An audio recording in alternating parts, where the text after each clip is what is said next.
Hello everybody and welcome back to Onto the Ball channel. This is our second channel. We got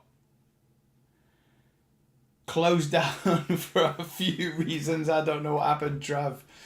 Before I introduce the third member, I don't know what happened. We've got a sneaky suspicion what might have happened, and we're going to try not to repeat them same mistakes, and we're going to try and keep it clean. In terms of the title of the video, the contents of the videos, and then we'll see how we go. But I don't know about you, Trav. When I was training my girls on them Wednesday night at the training, you were phoning me, texting me, the channel's gone. And I was just starting a training session and I was like, what's going on? And I got total head loss.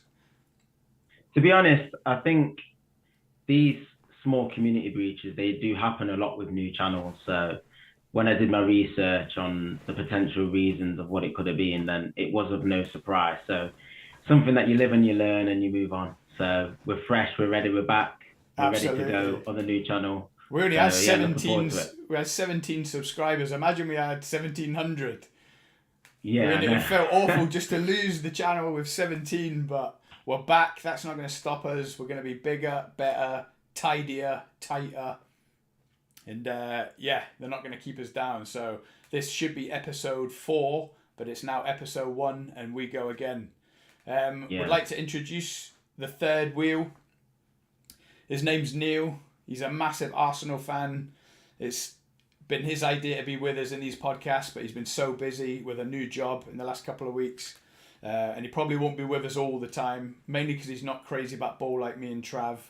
But also he's got a young family and a high pressure job. Neil, over to you.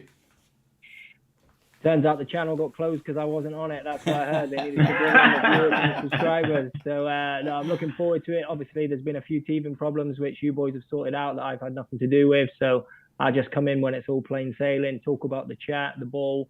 I'm obviously the only one that sees ball in this group, so you'll get an insight, a vision that you probably won't see in most of your journalisms out there. So, looking forward to it, looking to get stuck in, particularly the way football's gone over the first 5 games of the season, plus Europa League football that started tonight, the real European football, and I'm sure we'll get on to all things Man United, Liverpool, Arsenal, and everything in between. That's why we've done a Thursday night stream for you two in the Europa League, so we can keep an eye on the live scores.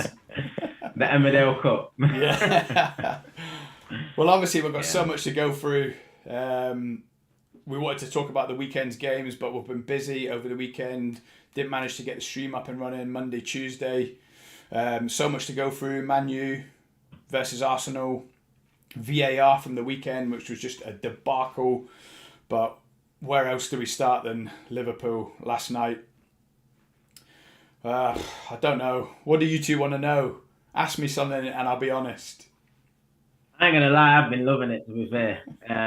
Your demise unraveling before my eyes. It's been beautiful to see. But I mean, I watched the game yesterday and I was surprised even the levels of intensity the lack of intensity that you're showing in the games. It's quite a worrying problem now because this has been happening since the start of the season, really. I mean, if we rewind back to the Charity Shield when you beat Man City, you looked like you were ready for the season. I mean, all the messages on the group chat that you were ready for the season, you were happy with the squad and the way that you were shaping up after losing Mane, with Nunes coming in as a direct replacement and some younger players, Harvey Elliott coming back off loan. But you've just stuttered your way along in terms of the results that you've been getting. It's been very inconsistent. But I think more worrying for Liverpool is the level of the performances from some key names like Van Dijk, Trent Alexander-Arnold in particular. I've really struggled to get going this season. I'm not sure what it's down to personally. I've got my own theories, but being the Liverpool fan, Scott, I'm sure you've got a more in-depth analysis of what you think is going on at Liverpool. Well, you mentioned the Charity Shield, and in that game we were very much picking up from where we left off last season. So I thought this season will be more of the same. I know I put a few superlatives into the group chat. This is just a palate cleanser for what's to come and all that. But Jesus, so obviously the Charity Shield, the Community Shield, it was there, the performance, the intensity. Nunes come in, the excitement, Carvalho signed. So of course you think it's going to be more of the same. So it's such a head scratcher that we've fallen off a cliff like this. But I don't know where to start. If you start up front, obviously you've got Paul Merson, who's the deadest pundit on TV. Straight away he's like, selling Mane was a big mistake. Can't believe Liverpool done it. But it doesn't work like that. Mane asked to leave 12 months ago. I don't know whether he'd already been tapped up by Bayern Munich, but obviously he's got 350k a week on the table. He's going to end up going. We convince him to stay for one more year. He has another fantastic season. But that was always the trigger for signing Luis Diaz in January. Everyone thinks, FSG, they're spending money out of nowhere. It wasn't. It's because we knew that Mane was going. So when Spurs were interested in Luis Diaz, of course we had to act fast because he was the Mane replacement and we couldn't wait till the summer. So obviously we brought him in. The next minute we've got 6 up top. We can pick 6 out of 3. We've got this talent all up front. Things are looking rosy. But of course then Mane goes. So Luis Diaz, really, he was outplaying Mane for the last few months of the season. Mane moved into the centre. Yeah, he was still bagging goals, but everyone was excited about Diaz. So really, when you look at it, you've still got Diaz on the left, Firmino or Nunes in the middle, Salah still doing his thing on the right. But I've been saying for a couple of years now, and I know you've pulled my pants down in the chat, Trav, about our midfield being our most important positions. Obviously, everyone raves about our front three. Everyone says that we started winning titles when we sorted out our defence with Van Dijk, Alisson. Obviously, we've got the 2 fullbacks. But the midfield was the engine room. And then if you look at that, it's starting to look really light. We've mentioned it in a stream a couple of streams ago, but obviously they've been deleted now. The midfield 3 would be Fabinho, who's not pulling up any trees, Thiago, who's always injured, and Hendo, who's always injured. And Hendo's more the age. He's 32 going on 33. So then the drop off from that, your backup is Oxlade-Chamberlain, always injured. Keita, always injured. Then you've got Harvey Elliott and Carvalho. They're both teenagers or just come out of teens. So they're being relied upon to lead a title charge, to support the front 3, to protect the back line. And the result of that is obviously they're young. Milner is getting more games. This must be the most minutes Milner has played in the first 6 or 7 games in 4 years, and that is just a dreadful position to go into a new season for. And then you move on to the defence. What's your view on it, Neil? Because I know obviously we've spoken about Liverpool quite a lot over the summer in terms of their preparation for the new season. And as we said, Scott seemed very happy with the squad, the way that the squad is shaped up, especially after the Charity Shield. And where do you think this drop-off's related to? Like, what do you think it's related to, and how has it happened so quickly? See, I'm not sure it's happened so quickly. I think if you actually look back and analyse Liverpool last season, yes, with Mane and Salah, at times they were blowing teams away, as it were. They were nicking 1 or 2 goals early on.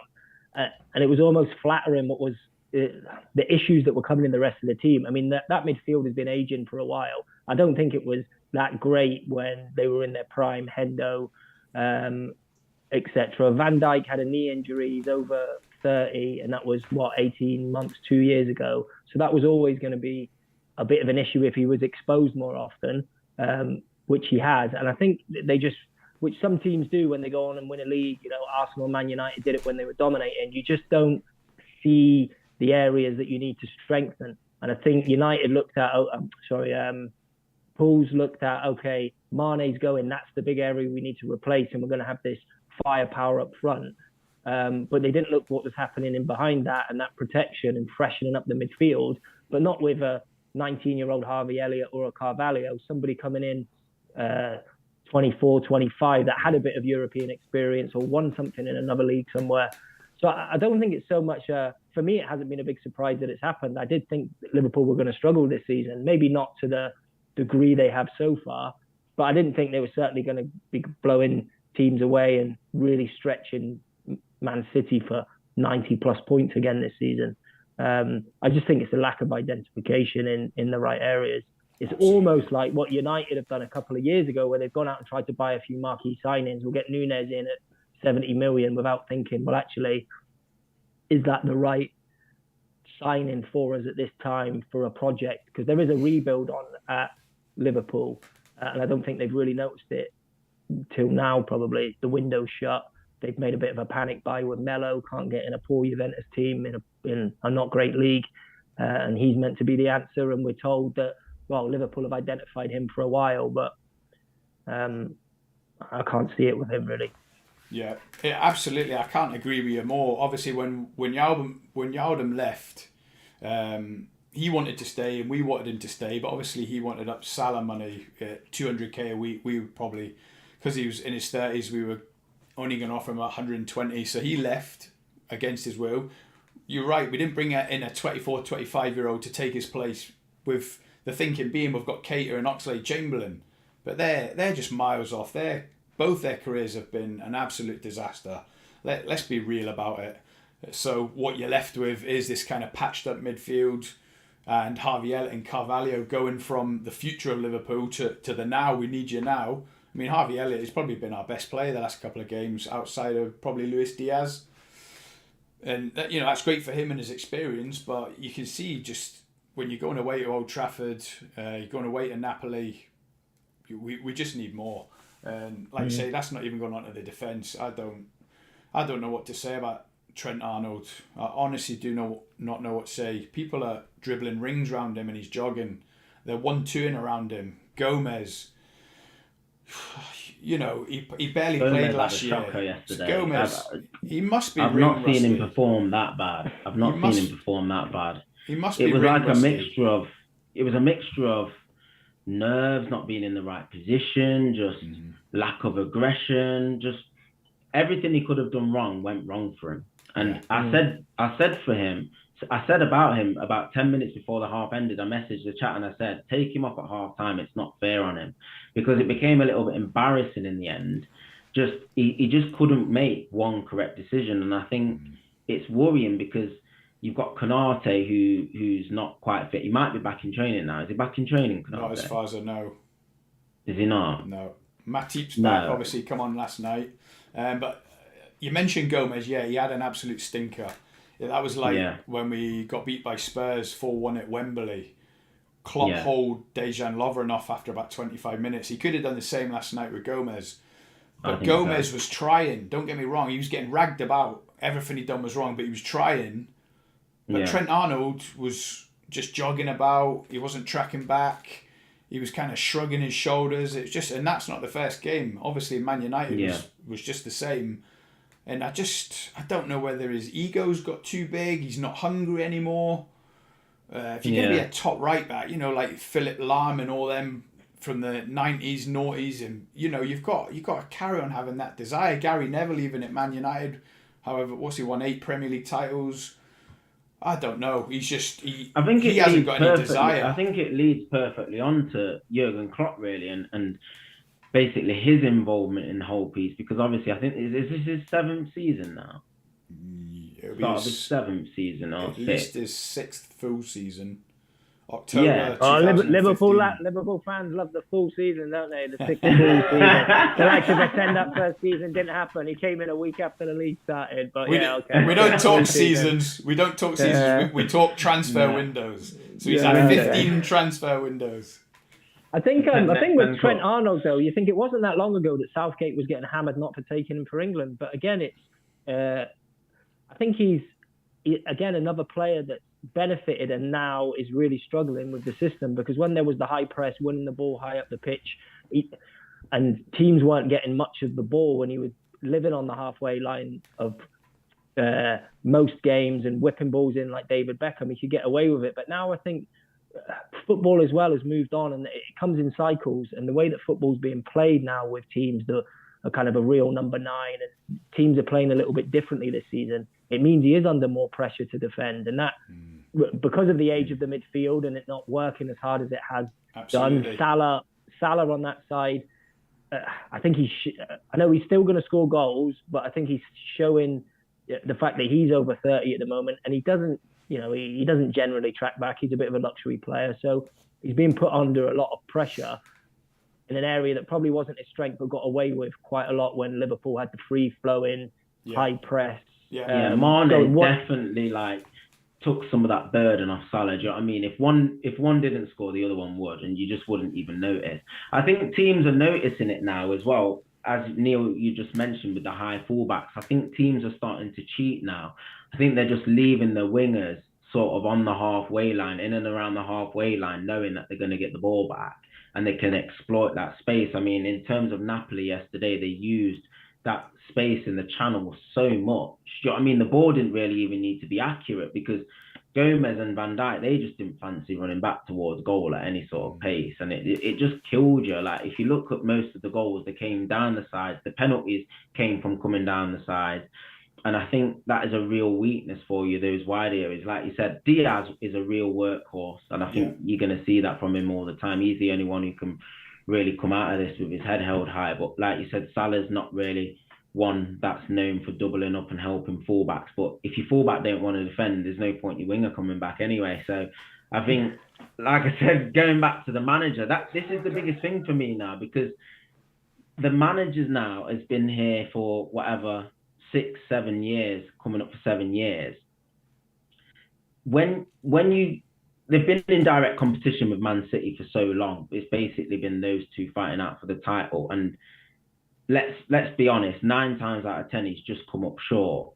So how much can you keep doing that and going again? I mean, psychologically, physically, mentally, it's going to take a lot out of you as an individual and your squad. Yeah. So how long do you think Klopp's got left in terms of being able to offer that intensity to this squad and just to keep going, basically, and keep going toe-to-toe with Pep Guardiola and others? Everything's dependent in life. None more so in football. You think of how many sides Fergie built. Yeah. How long was he there? Was it 25 years? Was it more? Less? Yeah, 26 years. 26 years. How many sides did he build? It was 4, maybe 5. Yeah. So you think that's a side every 5 years. So if Klopp's in his 7th year, of course he's going to be forced to build a second side. And he might be at that point now. And it's not just about getting the right players in. It's a gift, and Fergie had it, knowing when to get rid. Maybe just before they start declining or just before they're over the best. And he might have got that wrong. And it might have had his hand forced by Mane wanting to leave. Firmino's never wanted to leave, and neither's Salah, as long as he gets his money. So maybe he's kept that front three too long. Maybe he's missed out on his main, just to touch on what you're saying earlier, it's well documented that we were in for Tchouaméni, but he went to Real Madrid.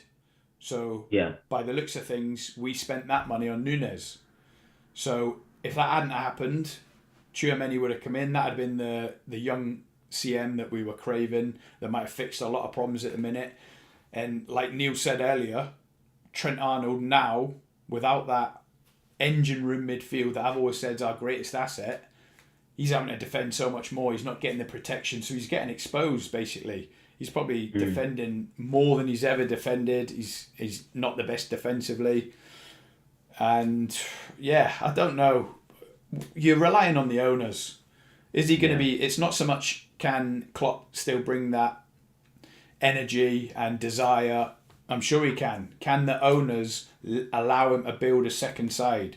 Because he's not going to be bringing in 200-300 million for the sale of Coutinho, and that's just not going to happen anymore. So he needs the backing. So it really is a question for the owners, in my opinion. We need 200 million next summer. 100 million that's going to be on Bellingham, if we're lucky enough to get him. Another 100 million on another top baller or two. You're going to be getting rid of Milner, Firmino, Keita, Oxlade-Chamberlain. There's 4 players that are getting game time right now. Ox will be playing at the minute instead of Milner. Milner's getting games. Keita will be playing. Firmino's getting too many minutes.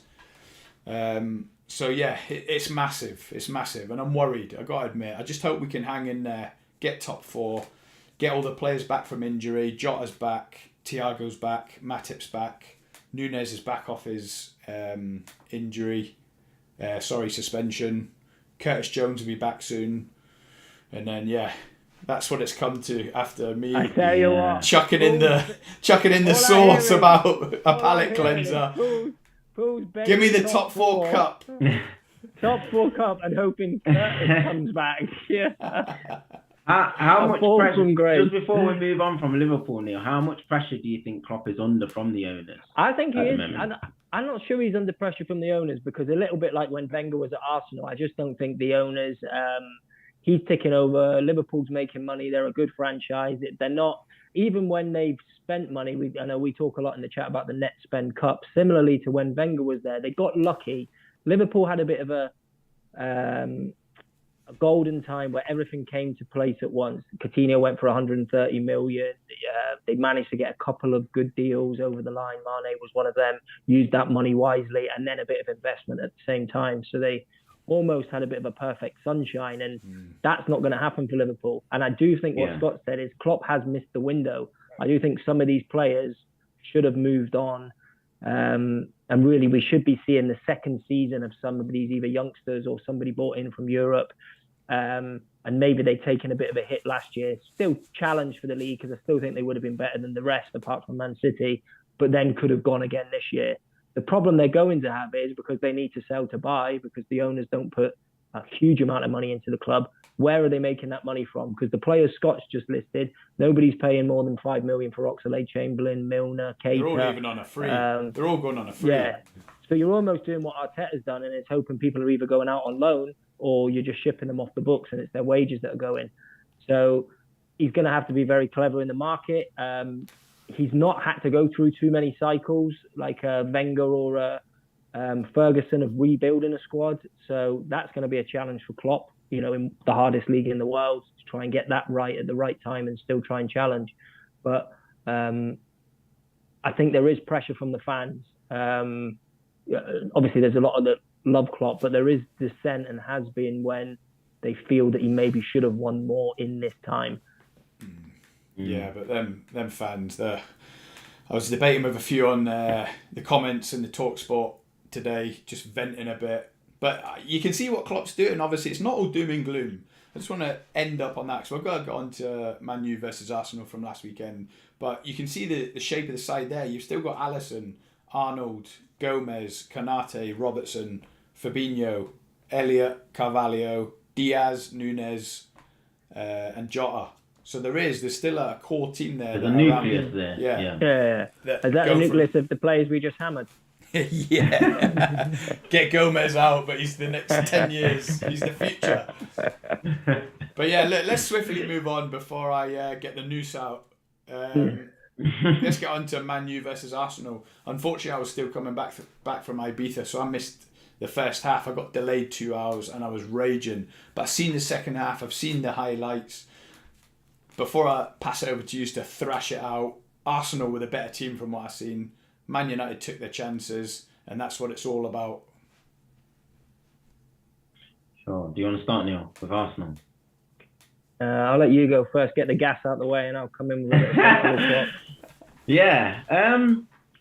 Obviously delighted. You play anyone in the top 6, the result's the most important thing before it's all said and done. Do you know what I mean? Anyhow you can get those 3 points, you get the 3 points. So I was delighted with the result to start with. I thought we started the game really well. First 10, 15 minutes of the game, I think we started the game really quick. Without having any major chances. We had the Eriksen one which was created by Dalot from Anthony on the wing. But then after that, Arsenal were on the front foot, were in the ascendancy, dominated large spells of the game in terms of possession. Again, De Gea not really tested as much. Neither was Ramsdale at the other end. It was very nip and tuck. And I think the actual course of the game just meant whoever scored first was probably going to go on to win the game.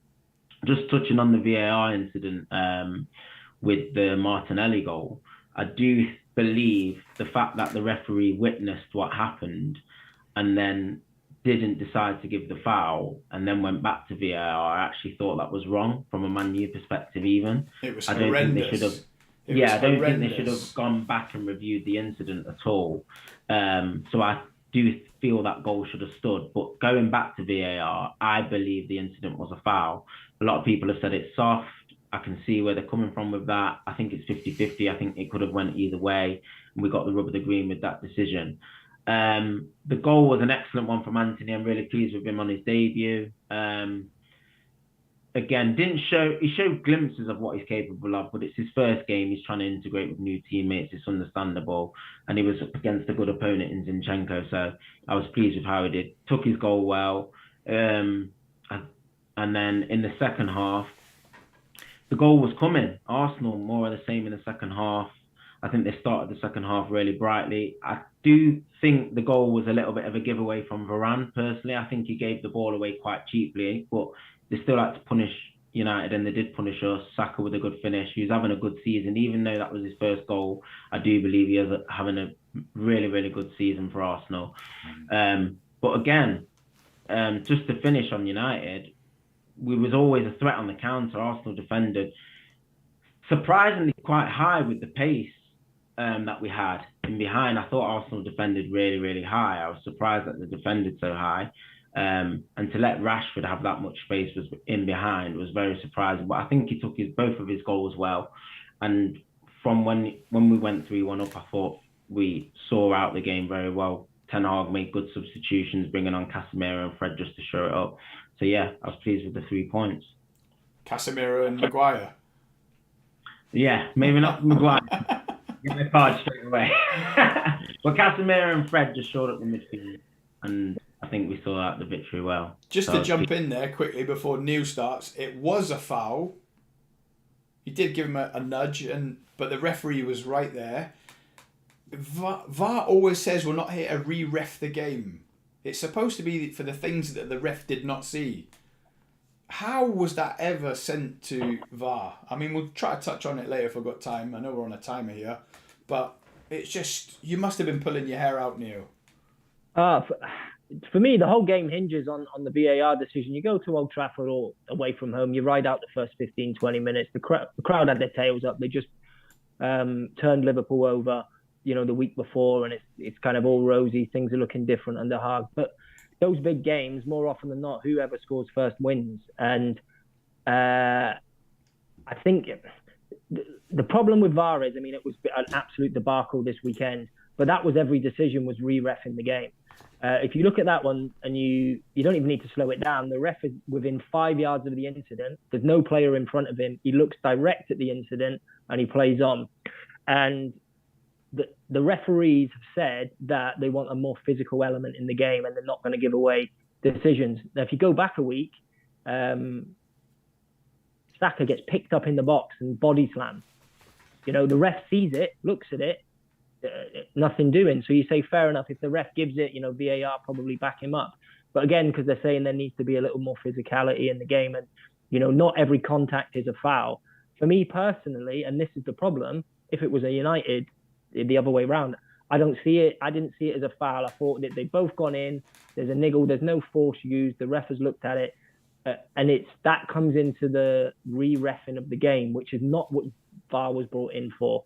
It was maximum impact, minimal use was supposed to be the idea of VAR. Those offsides where a couple of seasons ago where somebody's standing 2 yards offside or onside and goals are given or not given is what VAR is there for. The referees try to keep up with play and there's a headbutt off behind him or a harsh tackle, then that's what VAR is used for. You could go back 2, 3, 4 steps.